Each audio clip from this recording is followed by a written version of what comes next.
오늘 우리에게 귀한 말씀을 전해주실 분은 소망교회 담임 목사이신 김지철 목사님이십니다.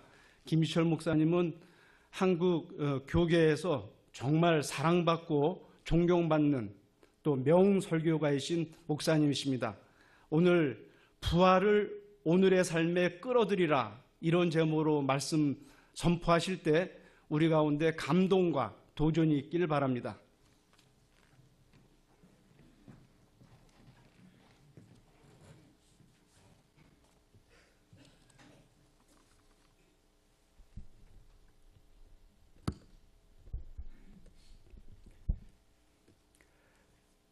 우리는 지난 주일에 부활절을 드렸습니다.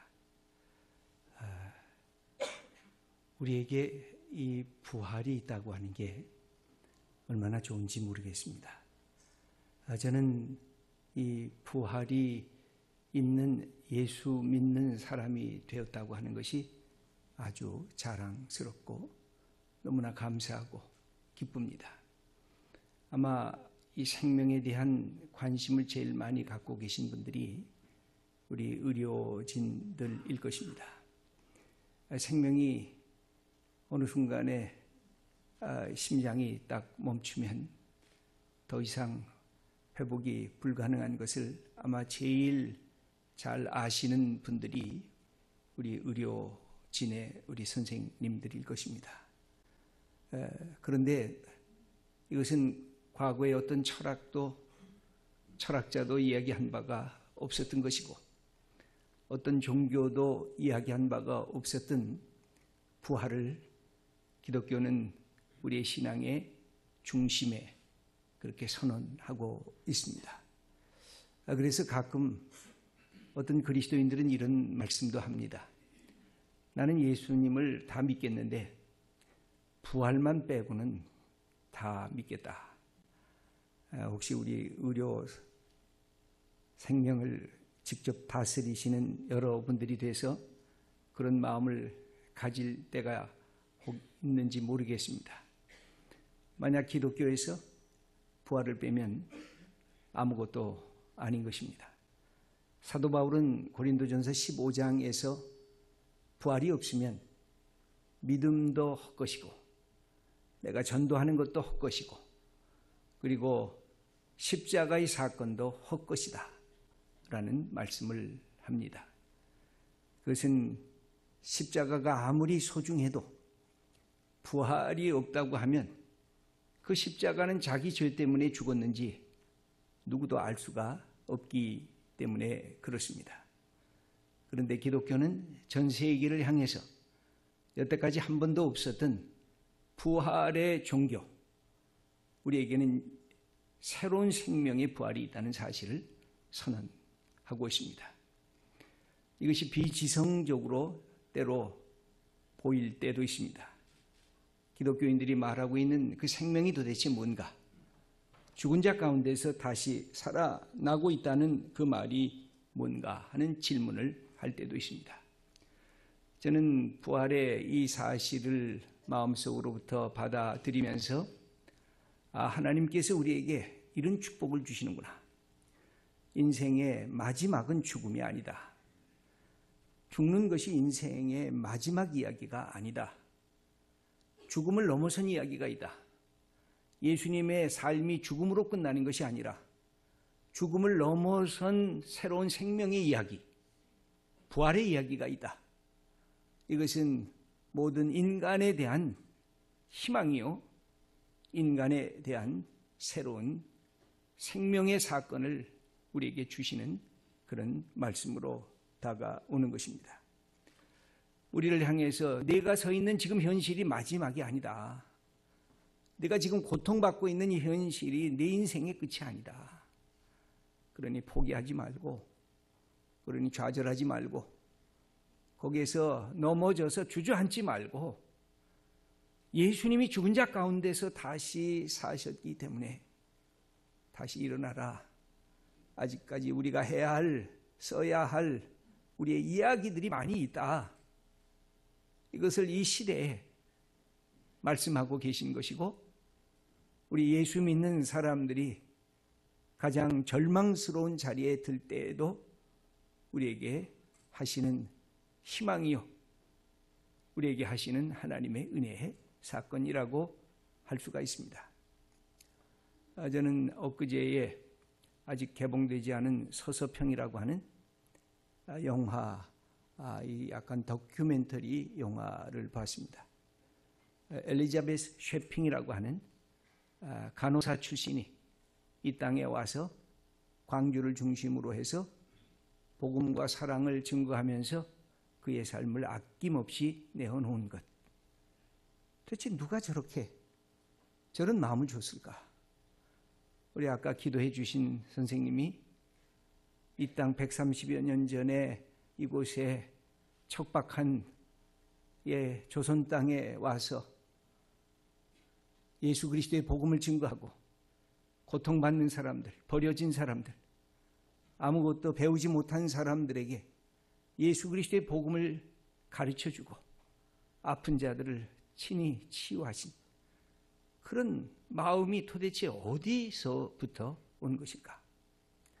오늘 제가 책 한 권을 이렇게 지금 선물로 받았습니다. 별을 던지는 세브란스.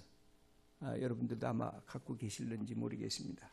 여기에 딱 보면서 제 마음에 들어왔던 것이 우리 의료원장님께서 쓰신 제목인데, 환자는 우리를 찾아오신 예수님이십니다. 이렇게 제목을 잡았습니다. 아마 우리 모든 의료진들이 이런 마음을 갖고 우리 환자들을 대하실 것이라 생각됩니다. 도대체 이런 마음이 어디서부터 생긴 것일까? 이런 마음의 열정과 이런 마음의 헌신과 이런 마음의 모든 것을 드리는 우리의 삶의 그 벅찬 열정들이 어디서부터 생기는 것일까?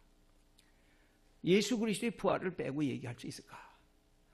예수님이 나 같은 자를 위해서 저 십자가에 친히 달리시고 그리고 죽은 자 가운데서 다시 부활하심으로 낙담하고 절망하는 모든 사람들에게 아니다, 인생이 그것이 마지막이 아니라 죽음이 마지막이 아니라 영원한 생명이 있다. 부활의 소망을 그들이 품었기에, 그리고 십자가를 통해서 하나님의 사랑을 경험했기에 우리 선교사들이 이 땅, 여러분 130여 년 전이라 그러면 상상이 안 가지 않습니까? 그때 사진들을 보면 누추하고 헐벗고 정말 인간답게 사는 모든 삶의 그 모습이 다 없어진 그 자리에 와서, 그것도 고아들을 먼저 중심으로, 또 버려진 여성들, 과부들, 이런 사람들을 중심으로, 그리고 배우지 못한 그런 사람들을 모아다가 말씀을 가르치고 병원을 세우고 하나님의 역사를 한 그들의 그 가슴에 뭐가 있기에 이 땅에 모든 것을 내려놓고 자기의 편안한 조국을 내려놓고 자기 삶에 주시는 축복을 내려놓고 이 땅에 와서 그런 생고생을 할 수가 있었겠는가? 여러 가지 이야기를 할 수가 있습니다만 이야기를 오직 한 가지 할 수 있는 것은, 저들이 예수 그리스도의 십자가를 통해서 하나님의 사랑과 은혜를 깨닫게 되었고, 내가 지금 죽어도 죽는 것이 아니라 죽음이 내 인생의 마지막이 아니라 영원한 생명의 세계가 있다. 그 사실을 가슴으로부터 체험했기에 이분들이 이 땅에 와서 이 역사를 한 것입니다. 아마 지금도 우리 연세의료원에서는 그런 것을 할 것입니다만, 그런 생각이 제가 말씀을 준비하면서 들었습니다. 지금도 이 땅에 버려진 사람들, 가난한 사람들, 외로운 사람들, 버려진 여인들, 이런 사람들을 위한 포션이 우리 연세의료원에 따로 있는가? 아마 제가 알기는 선교사들을 위한 도움은 주시는 것 같이 제가 알고 있고, 그런데 이 땅에 정말 힘든 사람들, 버려지고 이런 사람들은 진짜 누구에겐가 사랑과 구원이 필요한 그런 사람들을 위한 포션, 그것이 아주 작은 포션이라도 1%라도 아니 0.5%라도 우리가 받은 그 사랑에 대한, 하나님의 주신 은혜에 대한 것들을 우리는 내어놓고 있는가 하는 생각을 해보게 됩니다. 왜 그렇습니까? 성경을 쭉 우리가 처음부터 마지막까지 살펴보면 성경이 흐르는 큰 흐름이 있습니다. 그것은 뭘까요? 하나님의 뒤집기입니다. 여러분, 하나님의 뒤집기가 뭐예요? 하나님께서는 연약한 자를 찾으셔서 그들을 세우신 것입니다. 마리아의 찬가를 보면 교만한 자, 있는 자를 끌어내리시고 없는 자, 비천한 자, 연약한 자를 이렇게 세우신다고 하는 인생의 역전에 대해서 끊임없이 얘기를 합니다. 오히려 당대에 힘이 있었던 권력자들이나 바리새인들과 서기관들, 종교적 기득권자나 그런 사람들에 대한 관심보다는 수로보니게 여인같이 이방인으로서 사랑하는 딸을 사랑하면서 예수님께 나온 여인, 혈루병 앓는 여인처럼 자기의 삶의 한계를 어디 가서도 하소연할 수 없었던 사람들, 그리고 막달라 마리아처럼 7 귀신 들려서 사람들에게 조롱받던 그런 사람들에게 예수님이 찾아오시고, 예수님의 부활의 소식도 그렇게 잘난 빌라도에게 보여주지 않았고, 그렇게 잘난 바리새인들과 서기관들에게 나타나지 않으셨고, 가장 연약하고 가장 비천한 여인이었던 막달라 마리아라는 여인을 통해서 제자들에게 전하게 되고, 이 복음의 소식이 온 세계를 향한 하나님의 은혜의 역사로 나타났다는 것은 우리에게 얼마나 많은 것들을 가르쳐 주는지 모릅니다. 한국 교회가 교만해졌고, 우리 한국의 예수 믿는 사람들이 모든 것을 다 많이 갖고 있다고 자기 자랑하는 자리까지 오면서 한국 교회가 몰락의 길을 가고 있는 것을 볼 수가 있습니다. 여러분, 성경은 늘 하나님께서 예수 그리스도의 십자가와 부활을 통해서 우리의 삶을 이렇게 뒤집어 놓겠다는 것입니다. 그래서 모든 것을 다 상실했다고 여기는 사람들은 내 인생의 끝이 아니니까 미래를 더 바라보고 은혜의 자리에 들어오라 하는 선언이면서, 동시에 모든 것을 갖고 있고 준비된 사람들은 너보다 연약한 사람, 고통받는 사람들에게 사랑과 이 부활의 생명을 증거해 주라, 그렇게 말씀을 해주고 있는 것입니다. 저는 저희 부모님이 신앙인이었습니다만 제 아버님은 일찍 돌아가셨습니다. 6.25 때 제가 2살이었습니다. 저는 아버지를 부른 기억이 없습니다. 아버지의 이름도 몰라요. 그런데 제 아버지가 돌아가셨다는 얘기를 듣고 제 어머니가 깜짝 놀라가지고, 그때 임신이었는데 경기가 들려서 아이가 전쟁 중에 태어나서 제 어머니가 말씀하시기를 꼭 사흘 살다가 이 땅에서 갔다고. 그래서 저는 어려서부터 이 죽음에 대한 이야기, 인생이 죽으면 아무것도 아니구나, 인생에 그렇게 자랑스러운 것도 죽으면 모든 것이 다 끝나는구나 하는 생각을 가지면서 하나님에 대한 저항도 해보고 하나님에 대한 많은 물음도 해보다가 예수 그리스도를 만나게 됐고, 예수님을 통해서 하나님이 당신의 아들 예수님을 나를 위해서 십자가에 못 박혀 돌아가시게 하고 내가 예수님을 믿기만 하면 하나님의 아들이 된다고 하는 이 놀라운 신앙을 경험하게 되면서, 예수님이란 생명의 축복을 우리에게 주시는 분이구나. 저는 그때부터 예수님을 통해서 하나님을 아바, 아버지라고, 그때 처음 아버지라는 말을 하나님께 했습니다. 그리고 사랑하는 믿음의 사람들을 보니까 전부 다 예수님이 그러셨습니다. 누가 내 형제냐, 누가 내 자매냐, 하나님의 말씀을 듣고 따르는 이 사람들이 다 내 형제요 자매다.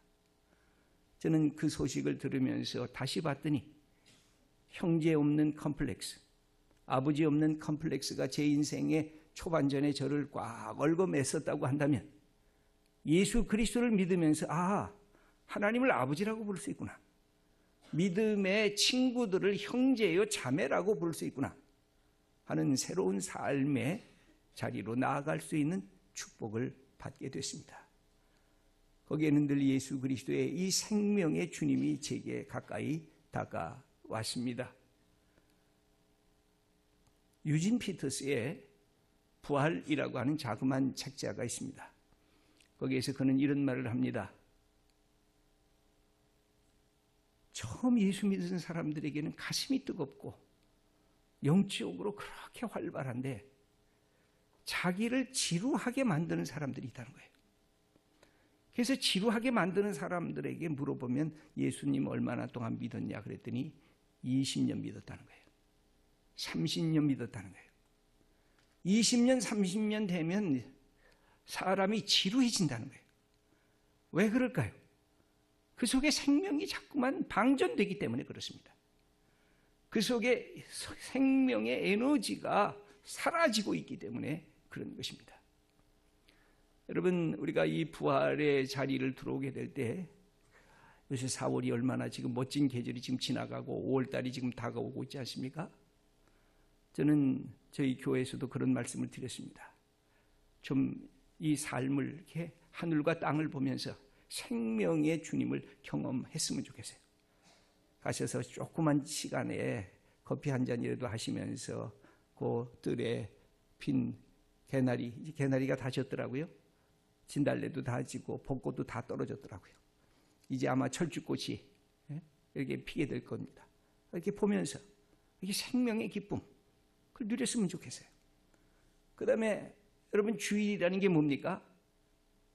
안식일에서 주일로 초대교회가 예배드리는 날을 바꾼 것은 한 가지 이유 때문에 그랬거든요. 안식일은 유대인들의 절기였지만 예수님이 안식 후 첫날 부활하심으로 생명의 주님을 만나보면서 예배드리는 그 시간을 주일로 바꿨습니다. 주일이란 일주일에 한 번씩 오는 주일이 아닙니다. 주님 주자입니다. 가끔 우리들은 일주일에 한 번씩 오는 주일인 줄 알고 예배드리면서 예수님 오래간만이네요. 예배 끝나고 나가면서 일주일 후에 보십시다. 이 잘못된 주님의 개념, 주일의 개념인데 여러분, 주일이 뭡니까? 생명의 주님을 경험하는 날입니다. 그래서 일주일 동안 피곤하고 막 그러다가도 주일날 예배를 참여하시면서 내가 생명의 주님, 부활의 주님을 내 삶으로 경험하면서 세상을 향해 나아가기를 원합니다. 여러분, 그것이 제 목회자와 같은 저의 책임입니다. 그 주일날 오면 어떻게 생명의 소식을 이분들이 경험할 수 있을까? 예수 믿는 것이 자랑스러울까? 예수님이 부활했다는 것이 내 인생에 왜 축복이 될까? 이것을 자꾸 전해주고 싶어요. 그러면서 우리는 생명의 부활하신 주님을 내 가슴으로 받아들이는 겁니다. 그리고 또 하나의 마지막이 있다고 하면 그것은 이런 것입니다. 이 예수님께서 십자가에 달리시고 부활하신 것을 통해서 우리에게 어떤 축복을 주느냐 하면, 부활은 하나님께서 우리의 인생의 마지막을 명백하게 붙들고 있다고 하는 증거입니다. 여러분, 마지막에 웃는 자가 제일 잘 웃는 자 아닙니까? 하나님께서 예수 그리스도를 부활하게 함으로 예수 믿는 우리들의 마지막을 붙들고 계십니다. 영원한 생명. 그러므로 지금 있는 내 삶의 자리에서 지루하게 피곤하게 살지 말고 하나님이 내가 가야 할 마지막 목표를 붙잡고 있다고 하면 하루하루를 생명의 주님과 함께 더불어 즐거워하고 감사하면서 살아가는 우리 모두가 되는 것, 그게 하나님께서 우리에게 주신 축복이 아닙니까? 제 딸이 연세의료원에서 레지던트까지 하고 전문의로 마취통증과하고 지난달에 여기를 그만뒀습니다. 왜? 남편이 한림대 교수로 가서, 야, 세브란스가 너무너무 좋은 병원이지만 그만둬라. 더 중요한 건 네 남편이 더 중요하다. 같이 가라. 해가지고 그쪽으로 보냈더니 거기에는 또 마취통증과가 쓸모가 없더라고요. 작은 이 동네가 돼서. 근데 제 마음속에 그랬습니다. 함께 생명을 누리면서 함께 즐거워하고 이 살아있다고 하는 것을 감격하여서 가족끼리의 그 기쁨을 누릴 수 있는 것, 이것이 하나님께서 우리의 마지막을 붙들고 있는데 의사 선생님들, 우리 간호사 선생님 너무 바쁘더라고요. 그래서 왜 저 세브란스는 그렇게 바쁘냐? 그랬더니 일이 많다 그러더라고요. 여기 의료원장님도 계시는데.